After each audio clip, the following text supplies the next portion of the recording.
네, 오늘 말씀은 환난 가운데 도움을 구하는 기도입니다. 다윗의 시인데 28편, 시편 28편 다윗의 시입니다. 환난 가운데 도움을 구하는 기도. 그래서 다윗이 압살롬의 반역을 당하고, 사실 다윗 입장에서는 엄청난 충격이죠. 굉장히 큰 충격입니다. 그런 상황에서 급하게 그동안 하나님을 잘 찾지도 않은 것 같고, 너무나 좀 무기력한 상태에서 또 정말로 조금 좀 자괴감에 들어서는지 모르겠지만은 바세바 사건 이후부터 굉장히 좀 무기력한 그런 모습, 직무유기에 가까운 백성들을 돌아보는 데 있어서 왕으로서의 업무를 제대로 못하는 이런 모습도 잠깐 보이는 것 같은데, 그러다 압살롬 반역이 일어나고, 그럴 때 얼마나 충격이고 얼마나 당황스럽고 어떻게 해야 될지 모르고, 뭐 신발도 제대로 못 신고 쫓겨나갈 정도로 급하게 쫓겨나가야 되고, 이런 상황에서 간절히 하나님을 찾는 기도를 이렇게 올리는 것입니다. 그래서 뭐 다윗의 시편 중에서 압살롬 반역 이후에 지어진 시가, 그때를 배경해서 지어진 시가 아마 가장 많을 거예요. 그래서 다윗 입장에서는 정말로 청천벽력과 같고, 어떻게 이런 일이 있을 수 있을까, 하늘이 무너지는 것 같고, 이런 상황에서 다시 하나님을 정말로 절박하게 간절하게 찾는 그러한 모습을 시편으로 볼 수 있는 것입니다. 오늘 28편도 아마 그때가 그 압살롬 반역 사건이 배경되지 않았을까라고 추측을 하고 있습니다. 1절입니다. 여호와여, 내가 주께 부르짖으오니 나의 반석이여 내게 귀를 막지 마옵소서. 주께서 내게 잠잠하시면 내가 무덤에 내려가는 자와 같을까 하나이다. 그래서 여호와여, 내가 주께 부르짖으오니, 여호와는 언약의 하나님이라고 했잖아요. 그 언약을 해주시고 언약의 하나님이신 여호와 하나님, 내가 주님께 간절히 부르짖는다는 것입니다. 나의 반석이시고 또 나를 지켜주시고 나의 피난처시고 했던 그 하나님, 나의 반석이신 하나님, 내게 귀를 막지 말아달라는 거예요. 내 기도를 들어주시라는 얘기죠. 사실 하나님께서는 다윗에게 있어서 귀를 막은 적은 없죠. 다윗이 하나님을 안 찾은 거지. 하나님 말씀 안 듣고 하나님 뜻도 물어보지도 않고 자기 욕심을 챙기려고 욕심 따라서 살다가, 그래서 또 좀 민망한 그런 죄에 빠지기도 하고 살인죄까지 저지르기도 하고 이런 참 다윗에게 있어서 가장 오점이라고 말할 수 있는 그러한 사건이 있었는 이후에 자꾸 그 사건이 떠올려서 그런지 모르지만은, 그 사건 이전에 정말로 자신감 넘치고 하나님께 더 적극적으로 나가고, 그래서 아주 인사라든지 정치할 때 공정하고 객관적이고 또 치우치지 않고 이런 정책을 써왔었는데, 그 이후에는 그게 잘 안 돼요. 잘 안 되다 보니까 자꾸 이게 한쪽으로 치우치게 되고, 자기 그 지파에 자꾸 의존하려고 그러고, 또 자꾸 자기 그냥 감정적으로 뭔가를 해결하려고 그러고, 이런 모습이 자꾸 보이게 된다는 것입니다. 그래서 다시 하나님께 간절히 부르짖으니까 제 기도에 귀를 열어주시고 귀를 막지 말아주십시오 하고 하나님께 호소를 하고 있는 겁니다. 주께서 내게 잠잠하시면 내가 무덤에 내려가는 자와 같을까 하나이다. 그래서 하나님께 간절히 부르짖고 기도하는데 하나님께서 내 기도를 들어주시지 않으시고 귀를 막아버리시면은 나는 죽는 방법 외에는 없다는 거예요. 죽임을 당하는 방법 외에는 뭐 달리 방법이 없다, 헤어나갈 방법이 없다는 거죠. 하나님 외에는 내가 도움을 구할 수 있는 곳이 없는데, 하나님마저 나를 외면해 버리시면은, 귀를 막아 버리시면은 나는 무덤에 내려가는 자, 완전히 죽는 죽음을 앞두고 죽어가는 사람한테 이렇게 죽임을 당하는 그러한 상황밖에 맞이할 수밖에 없다는 것입니다. 그래서 기도를 들어주십시오 하고 간절히 호소를 하는 겁니다. 2절입니다.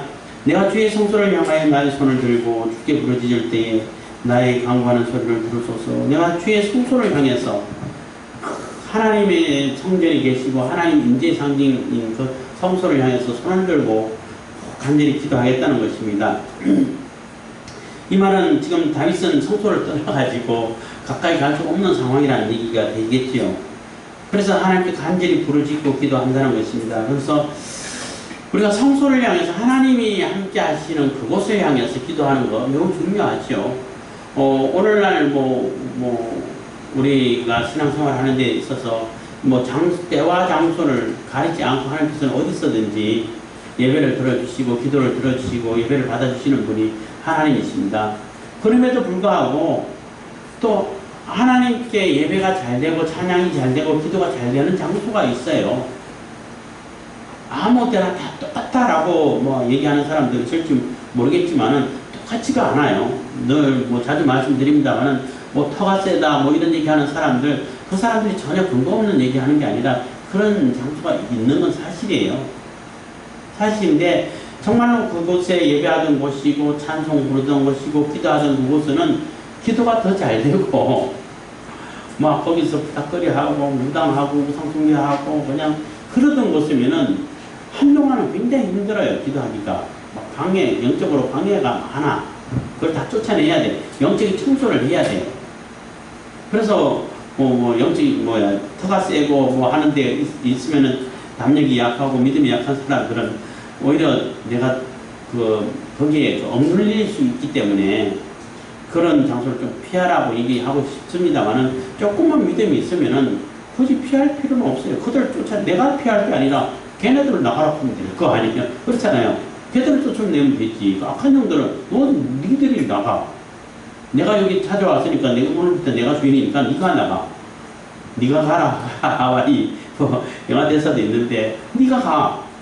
이렇게 해서 쫓아내가지고 영적인 청소를 해야 돼요. 영적으로 예배 드릴 수 있는 환경이 되도록 또 기도하기에 편하고 영적으로 방해받지 않는 그러한 장소로 바꿔놔야 돼요. 바꾸지 않으면은 방해가 있는 건 사실이에요. 영적인 그러한 상태인데 사실이기 때문에 그러한 작업을 활동을 해야 되고 그래서 늘 그게 찬양이 울려 퍼지도록 그래서 극동방송이 참 좋은데 그래서 극동방송 계속 켜놓고 말씀도 듣고 찬양도 따라 부르고 또 말씀도 내가 보기도 하고 또 거기서 기도 생활도 하고 하면은 이 청소가 돼가지고 점점점 기도가 잘 되게 되고 찬양이 잘 흘러나오게 되고 이렇게 돼요. 어쨌든 간에 오늘날 또 예배하는 곳이고 예배당에서 기도하면 기도가 좀 더 잘 되겠죠. 그리고 예배당마다 교회마다 조금 차이가 있기는 있어요.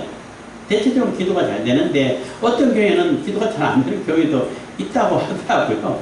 그냥 얘기만 들었지만 그만큼 기도가 부족했다는 얘기죠. 그 교회 예배당에서는 아니면은 금방 세운 지 얼마 안 된다든지 들어간 지 얼마 안 된다든지 그랬는데 어쨌든 대체적으로 예배당에서는 기도가 잘 되죠. 늘 예배하던 곳이고 늘 찬양하는 곳이고 하기 때문에 그리고 또 성전을 지을 때 솔로몬이 성전을 지었을 때 성전 짓고 기도할 때 어디 가 있든지 간에 이 성전을 향해서 기도할 때 기도를 들어주십시오. 포로가 잡혀가지고 멀리 타국에 가 있다 하더라도 그쪽을 향해서 기도하면 하나님께서 들어주십시오. 이런 기도를 한 것처럼 지금 다윗이 쫓겨나가지고 성전을 가지를 못하는 상황에서 그 성소를 향해서 손을 들고 하나님께 간절히 부르짖고 기도한다는 것입니다.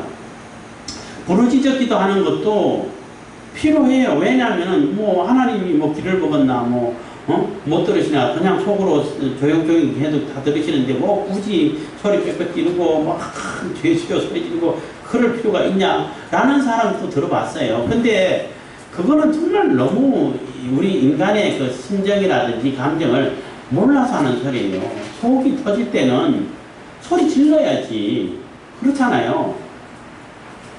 소리 질러서 불러야지. 하나님께서 부르시라고 얘기를 하셨어요. 왜? 그럼 그냥 조용히 얘기해도 다 아니까 내가 알아서 다 해줄 테니까 너 안 불러도 돼. 우리 안 불러도 하나님 다 아시잖아. 하나님 모르는 거 어디 있어요. 그럼에도 불구하고 기도하라고 그러고 부르시라고 말씀하시는 것은 우리의 심정을 그만큼 하나님께 간절히 호소를 하라는 얘기예요. 하나님 하나님 내 사정 다 하는데 내가 안 해도 알아서 해주겠지. 그거는 내가 하나님으로 섬기는 것이 아니라 하나님이 내 자독 한 명이 정도밖에 취급 안 하는 처사가 되는 거예요. 그래서 간절히 부르짖어야 되고 또 다윗 입장에서는 지금 안 부르짖지 않을 수가 없는 상황이잖아요. 갑자기 쫓겨나가지고 경황도 없고 뭘 어떻게 해야 되는지 모르고 또 죽음의 위험에 놓여 있고, 그러니까 하나님께 간절히 부르짖을 수밖에 없는 것입니다. 그래서 성소를 향해서 내 손을 들고 간절히 간구하고 부르짖는다는 것입니다. 그러니까 그 소리를 하나님께서 제발 들어주십시오 하고 기도하는 것입니다. 3절입니다. 악인과 행악하는 자와 함께 나를 끌지 마소서. 저희는 그 이웃에게 화평을 말하나 그 마음에는 악독이 있나이다. 그래서 악인과 행악하는 자와 함께 똑같이 취급하지 말아달라는 겁니다. 비록 내가 이게 쫓겨나왔고, 비록 좀 뭐 업무에 좀 태만함이 있었고, 무기력증이 있었고 했을지는 몰라도, 그 지금 악을 행하고 거짓말하고 백성들을 다 속여가지고 반역을 하고 이 사람들하고 똑같지는 않았다는 거죠. 그 사람들처럼 그렇게 적극적으로 악을 행하고 또 뭐 백성들을 착취하고 또 거짓말하고 막 모함을 하고 이런 거는 하지 않았다는 거죠. 조금 과거에 자신 있는 그 시대하고는 조금 달라서 자꾸 어떻게 내가 그런 죄를 지었을까, 어떻게 내가 그런 죄에 어리석게 빠졌을까, 이런 데 자꾸 이렇게 되새김이 되고 자꾸 떠올라서 제대로 일을 못하는 경우는 있지만은 적극적으로 이 사람들처럼 악을 행하고 뭐 또 백성들을 속이고 착취하고 그냥 억울한 피를 흘리고 그런 건 하지 않았죠. 그렇기 때문에 이런 악한 자들하고 똑같이 취급해가지고 똑같이 심판하지 말아주십시오. 똑같이 그들하고 똑같이 취급하지 말아주십시오 하고 기도하는 것입니다. 저희는 그 이웃에게 화평을 말하나 그 마음에는 악독이 있나이다 하면서 말로는 뭐 다 좋은 거야. 다 좋고 다 잘하고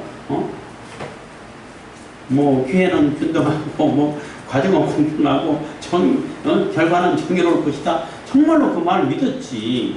다 그런 줄 알고 야 뭐가 바뀌겠다 했는데 뭐 공평했나요? 균등했나요? 뒤에 자기들만 다 세습하고 자기들만 다 차지하고 그리고 공평하지도 않고 결과가 정의롭지도 않잖아요. 얼마나 가정스럽고 그 결과를 볼 때에 어떻게 저럴 수가 있을까? 반대파 보수판에 편안한 험 가지고 그것 가지고도 이만큼 침소붕대해가지고 어마어마한 죄인 것처럼 그래가지고 다 감옥에 쳐넣어놓고 자기들은 그거하고 비교도 안 될 만큼 그런 악한 짓을 하고 있어요. 뭐 조국 사태, 윤미향이라든지 뭐 이름 나는 거마다 뭐 한두 건이 아니잖아요. 근데 조사도 제대로 안 하고 그 벌도 제대로 주지 않아. 재판도. 김경수가 드루킹으로 통해가지고 댓글 한 것이 거의 1억 건이나 맞아. 거의 가까운데 9천 몇만 건. 거의 1억 건 가까이 했는데 국정원 직원이 몇천 건 했는 거 가지고 영향했다고 4년을 재판해가지고 징역 4년을 매겼어요. 그 몇천 건 가지고 4년 매겼으면은 뭐 1억 건 가까이 한 사람은 몇 년을 매겨야 돼? 근데 2년밖에 안 매겼어요. 그래도 그래서 죄를 줬다는 데 대해서는 좀 긍정적으로 생각할 수 있는데 너무나 손방망이라는 거죠. 이런 일을 행하면서 그들이 하는 말은 뭐 다 평화가 어쩌고 저쩌고 뭐 평등이 어쩌고 정의가 어쩌고 균등 이런 좋은 얘기를 다 끌어다 써요. 근데 하는 행동은 막 정말로 막 토가 나올 정도로 화가 날 정도로 그런 짓을 하고 있다는 것이 이 다윗에게 반역한 이 무리들도 압살롬 무리들도 마찬가지라는 거죠. 백성들에게 거짓말로 다 자기가 하면 뭐든지 다 잘할 것 같고 다 백성들을 위해서 온 헌신을 다 해서 유토피아를 만들어주고 천국을 만들어준다고 이렇게 광고를 해놓고 하는 행동은 다 거짓말이고 자기 욕심밖에 없고 했다는 것입니다. 그래서 그들하고 똑같이 취급하지 말아주십시오 하고 기도하는 것입니다. 4절입니다. 저희 행사와 그 행위에 악한 대로 갚으시며 저희 손에 지은 대로 갚아 그 마땅히 받을 것으로 보응하소서 해서 그들이 행한 대로 그대로 하나님 갚아주십시오. 더 많이 더 심하게 안 갚으셔도 그들이 한 해도 그대로만 갚으셔도 그들이 심판 당연히 당하고 남는다는 겁니다. 그래서 악을 행한 자들, 그렇게 가진 악을 다 행한 그런 자들, 그들의 행위를 인해 가지고 그들이 행한 대로 하나님께서 갚으시는 하나님이시기 때문에 반드시 보응을 받고 심판을 받을 거라는 것입니다. 하나님께서 심판하실 거라는 겁니다. 그리고 다윗은 심판해 주십시오 하고 간절히 호소를 하는 거예요. 다윗 입장에서는 너무나 이게 당황스럽고 갑자기 된 일이라서 하나님께서 갚아주십시오. 하나님께서 그들에게 보응을 해주십시오 하고 기도하는 것입니다. 5절입니다. 저희는 여호와의 행하신 일과 손으로 지으신 것을 생각지 아니하므로 여호와께서 저희를 파괴하고 건설치 아니하시리로다 해서 그 사람들은 하나님께서 행하신 일과 손, 하나님께서 계획하신 거, 하나님께서 언약하신 거 이런 거 하나도 생각 안 하고 있다는 거예요. 하나도 생각하지 않고 뭐 하나님이 없다라고 생각하고 요즘도 그렇죠. 하나님 없다, 뭐 절대 진리 없다, 그냥 좋은 게 좋다, 다 상대화 시켜가지고 자기들에게 유리한 거는 다 정이고 자기들이 가진 악을 다 행하고 가진 불법을 다 저질러 놓고 자기들은 그 합당한 거라는 거죠. 딴 사람들이 그렇게 하면 난리 나는 거고, 법의 보호를 받으려 할 때는 철저하게 법의 보호를 뭐 따지고 그냥 보호를 받으려고 그러고 법 적용한다고 그러고, 법의 심판을 받아야 할 때는 법하고 상관없이 법 위에 있는 사람 존재고, 이런 자들을 우리가 지금 많이 보고 있는 것입니다. 그래서 그 사람들은 하나님을 생각 안 하죠. 당연히 여호와 하나님 없다고 그랬죠. 뭐 그래서 하나님께서 지금까지 행하신 일, 다윗에게 하나님께서 언약을 주셨잖아요. 다윗의 언약을 주셨고 다윗을 통해서 다윗의 위를 영원히 가게 하고 다윗을 통해서 메시아를 보내주고 이런 다윗의 언약을 해주셨는데 그 언약을 생각하지 않고 자기 마음대로 자기 욕심을 따라가지고 반역을 하고 이렇게 악을 행하고 있다는 겁니다. 그렇기 때문에 하나님의 행하신 것을 생각지 아니하고 있기 때문에 하나님께서 여호와께서 저희를 파괴하고 건설지 아니하시고 결국은 심판하실 거라는 겁니다. 하나님을 무시했으니까 하나님의 계획과 하나님의 언약을 완전히 무시하고 자기 마음대로 이렇게 했기 때문에 하나님께서 그들을 그대로 심판하시고 그들에게 갚아주실 것이라는 겁니다. 그렇게 소망하고 기도를 하고 있는 거예요. 6절입니다. 여호와를 찬송하며 내 강구하는 소리를 들으심이로다. 그래서 그렇게 막 지금 부들부들 떨면서 막 너무나 절박한 상태에서 기도하는 가운데 하나님께서 그래도 약속해 주셨고 하나님께서 나를 지금까지 인도해 주셨지 이런 생각을 하게 되고 그러다 보니까 하나님께서 다 갚아주실 것이다 하고 하나님께 맡기게 되고 그래서 이제는 하나님께 찬송하고 하나님께 하나님을 찬송해야겠다 하는 마음을 이렇게 다짐을 하게 되는 것입니다. 그래서 하나님께서 내 간구 소리를 들으시기 때문에 이 기도를 들으시고 갚아주시고 나를 회복시켜 주실 거라는 그런 믿음의 확신을 가지고 있기 때문에 하나님을 찬송하겠습니다 하고 기도하는 것입니다. 7절입니다. 여호와는 나의 힘과 나의 방패시니 내 마음이 저를 의지하여 도움을 얻었도다. 그러므로 내 마음이 크게 기뻐하며 내 노래로 저를 찬송하리로다. 그래서 여호와는 나의 힘과 나의 방패시니 그래서 지금까지 하나님께서 내 힘이 되고 내가 하나님을 힘입어서 지금까지 왔고 살아왔고 그 많은 어려움들 많은 또 위험한 일들 죽을 고비도 여러 번 넘기고 했는데 그때마다 하나님께서 나를 도와주셨잖아. 그때마다 나를 도와주시고 나를 이끌어주신 하나님이신데 나 방패 되시는 하나님이신데 나의 보호자신데 하나님이 내 마음을 그렇게 해서 그 하나님을 내가 내 마음이 저를 의지하여 도움을 얻었다 한 것은 그 하나님을 내가 마음속 깊은 곳에서부터 의지해서 하나님으로부터 지금 많은 도움을 얻었고 지금까지 도움을 얻었고 지금도 도움을 얻고 있다는 거지요. 비록 쫓겨났지만은 그러므로 내 마음이 크게 기뻐하며 내 노래로 저를 찬송하리로다 해서 지금까지 나를 도와주시고 나를 지켜주시고 나의 하나님을 의지해가지고 하나님의 도움을 많이 얻었는데 가만히 생각하니까 지금도 도움을 얻고 있다는 거예요. 비록 쫓겨났지만은 그렇지 않았으면은 뭐 쫓겨날 상황도 없고 그냥 갑자기 당해가지고 이미 잡혀서 죽었을 수도 있고 하나님께서 안 도와주셨으면은 이렇게 신발도 제대로 못 신었지만은 도망 나오게 할 수 있었고 지금도 하나님의 보호하심이 있다 라고 깨닫게 된다는 거죠. 그래서 하나님을 찬송하고 기뻐하면서 하나님께서 나와 함께 하시고 나를 도와주시고 나를 지켜주심을 기뻐하고 저를 찬송하고 새 노래로 부르고 한다는 겁니다. 8절인데 여호와는 저의 힘이시여 여호와는 저의 힘이시여 그 기름 부음 받은 자의 구원의 산성이시로다. 그래서 하나님은 우리의 또 이스라엘의 힘이 되시고 또 다윗의 언약을 떠올린다면은 다윗의 후손을 통해 가지고 메시아를 보내주겠다고 한 그 언약, 그러한 자들이 다 힘이 되시고 그 기름 부음 받은 자 다윗이죠. 압살롬은 기름 부음 받지 않았어요. 그리고 또 메시아도 하나님께서 기름 부음 받은 자 메시아라고 말할 수 있는데 그 하나님께서 구원을 베풀어 주시고 하나님께서 지키시고 보호하시는 찬성이 되신다는 거죠.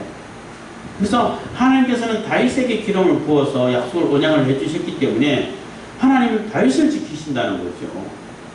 압살롬을 지키는 게 아니라 압살롬은 하나님께서 기름 부지도 않았고 언약을 준 것도 없고 그러니까 하나님께서는 다윗을 통해 가지고 또 보호하시고 지키시고 언약을 이어나갈 것이라는 그런 믿음을 가지고 있는 것입니다. 주의 백성을 보호하시며 주의 산업에 복을 주시고 또 저희의 목자가 되사 영원토록 되십소서. 그래서 하나님의 백성들을 하나님께서 구원하신다는 겁니다. 매우 중요하죠. 당연하죠. 자기 백성, 자기 국민들이 자기가 보호하는 거죠. 뭐 요즘도 마찬가지죠. 대통령이 예를 들어 미국 대통령 트럼프 때도 많이 그랬죠. 뭐 아메리카 우선주의 해가지고 할 때 왜 트럼프는 미국을 위해서만 일하고 미국만 생각하냐고 그렇게 불평하는 사람도 있더라고요. 근데 그거 당연한 거 아닌가요? 너무나 당연하잖아요. 어떤 사람 그때 아베가 일본 총리였는데 아베가 그렇게 믿고 어떻게 지만 생각하냐고 일본만 생각 당연하잖아요. 아베가 일본 총리인데 일본만 생각하지 누구 한국 생각하겠어요? 한국을 이용해하고 일본의 이익을 극대화시키려고 그러지. 그건 너무나 당연한 거예요. 근데 문제는 한국 대통령이 한국 국민을 위하지 않는다는 게 이게 문제가 되는 거지. 미국 대통령이 미국을 위해서 일하는 거 너무나 당연하지. 영국 총리가 영국을 위해서 일하는 거 그러라고 영국 총리 세워놓은 거예요. 일본 총리가 일본을 위해서 일하는 거 그러라고 총리 세워놓은 거예요. 그건 너무나 당연한 거예요. 그걸 욕하면 안 돼. 좀 밉더라도 우리 입장에서 밉게 보이더라도 밉지요. 사실 그 하반도 상황과 문제를 이용해가지고 일본의 이익을 엄청나게 많이 챙겼으니까 우리가 볼 때는 얄밉지 당연히. 근데 그거 당연한 거예요. 근데 왜 한국은 한국 대통령이 한국 국민을 위해서 그렇게 챙기지를 못하냐는 거지. 한국 국민을 오히려 탄압한다고 해. 미국의 그 평론가들이 그 평하기를 신문에 난 것을 보여줬는데 김정은, 김여정을 위해 가지고 자국민을 탄압하는 정부가 지금 문재인 정부라는 거예요. 그렇게 평가를 해놨어. 그런 나라는 이 세상에 없다는 거지. 아니 김여정은 김여정을 이용해가지고 한국 국민을 이롭게 만들어야지. 일본을 잘 교묘하게 이용해가지고 한국의 이익을 극대화시켜야지. 미국하고 잘 협상해가지고 어쨌든 한국의 이익이 많도록 만들어가야지. 또 뭐 얻어내는 거 많아야지. 주고받는 것도 있으면서 그렇게 하라고 대통령이 세워놨는데 한국 국민들 세금 다 걷어가지고 중국 갖다 주고 북한 갖다 주고 이권을 다 일본으로 넘어가게 만들고 미국으로 넘어가게 만들고 한국 거지 만들어. 그게 무슨 한국 대통령이에요? 그러니까 그렇게 하는 문재인이 잘못된 것이고 한국 대통령이 이상한 것이지 자국민을 위해 가지고 일하는 자국민의 이익을 위해서 다른 나라를 뭐 상황을 이용해 가지고 자국민의 이익을 챙기는 거 그거 절대 이상한 거 아니에요. 당연한 거예요. 욕하면 안 돼. 우리가 그렇게 못하는 것이 그게 안타까운 거죠. 어쨌든 간에 하나님께서 자기 백성이기 때문에 내가 하나님의 백성이라면 내가 하나님의 보호를 받을 수 있는 거예요. 자기 백성이니까 하나님께서 보호하시는 거죠. 하나님의 백성 아니면 보호 안 해요. 이스라엘이 바벨론 포로가 당할 때도 하나님의 백성으로서 삶을 살지 못하니까 이게 넌 내 백성 아니야 하고 버린 거잖아. 내 백성이야 그러면 지키셔요. 어떤 상황에서도 하나님께서 지키신다고. 근데 너 내 백성 아니야 버렸어. 네 마음대로 해봐. 그러니까 유린당하는 거예요. 그렇기 때문에 주의 백성을 구원하시며, 주의 백성이니까 하나님의 백성이니까 하나님의 백성을 당연히 구원하시죠. 주의 사람을 복을 주시오. 복 주시오. 뭐 어디에 복을 주겠어요? 자기 백성 하나님의 백성에게 주죠. 또 저희 목자가 됐어. 그래서 목자처럼 하나하나 세세하게 이끌어가 주신다는 것입니다. 그래서 영원토록 하나님께서 우리의 목자가 되시고, 우리의 주인이 되시고, 우리의 왕이 되시고, 우리의 소망이 되시고, 우리의 기업이 되십시오 하고 기도하는 거예요. 그래서 다윗이 이런 기도를 할 수 있었던 것은 지금 상황이 급박하고 막 쫓겨나가지고 위험하고 이런 상황인데도 기도하다 보니까 하나님께서 나와 약속해 주셨지, 언약해 주셨지, 지금까지 도와주시고 지켜주셨지, 지금까지 나를 보호해 주셨지, 그러면 하나님께서 나를 건져주시고 계속 영원히 그 언약을 이어갈 수 있게끔 해주시겠네 하는 믿음을 가질 수 있잖아요. 그 믿음을 보고 하나님을 찬송하고 기뻐하고, 또 그래서 이 약속을 영원토록 하나님이 하나님 될 수 있도록, 우리가 하나님 백성으로서의 삶을 복을 받고 사는 그런 삶을 살 수 있도록 해주십시오. 그래서 그러한 삶을 살 수 있도록 영원한 목자로서의 하나님이 우리와 함께 해주십시오 하고 기도하는 것입니다. 그래서 우리가 어려움을 당할 수 있고 환난을 당할 수 있는데, 그럴 때마다 다윗이 또 이렇게 훌륭한 점이, 어려움 당하고 또 환난이 있고 할 때마다 그 상황만 가지고 막 우왕좌왕한 것이 아니라, 그 상황을 만났을 때 과거에 하나님께서 어떻게 나를 도와주셨지, 하나님께서 어떻게 나를 인도해 주시고 나하고 무슨 약속을 해주셨지, 이것을 또 올린다는 거예요. 그래서 그러면은 지금 이 상황 하나님께서 다 이끌어 주시고 해결해 주시겠네, 잘 인도해 주시겠네, 이렇게 해서 믿음을 가질 수 있게 되는 거예요. 그렇게 다윗은 믿음을 가지는 겁니다. 마찬가지로 우리 다 어려움이 있고 환난이 없고 정말 많은 고난이 있다 할지라도 그 고난 속에 함께 하시는 하나님, 그동안 약속해 주시고 언약해 주시고 지켜주신 그 하나님을 바라보면서 하나님께서 이렇게 인도해 주시는 과정에 있는 거구나, 내가 훈련 속에 있구나 라는 믿음을 가지시고, 하나님 향한 믿음을 흔들리지 않도록, 또 실망하고 또 절망하고 또 하나님 잊어버리고 원망하고 그러지 않도록 우리가 온전한 삶을 살아가야 할 것입니다. 기도하겠습니다. 사랑해 주신 감사합니다. 이 시간에도